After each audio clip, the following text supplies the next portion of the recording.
Okay, I'm going to show you how to filter the designated data from the table.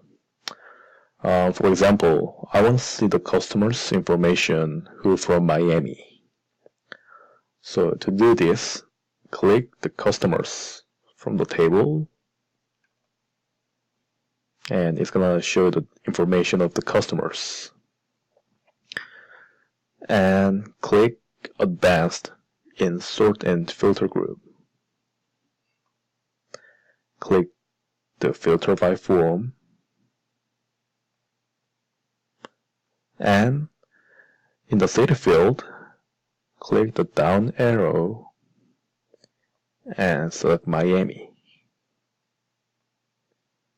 After this, click Toggle Filter in Sort and Filter group.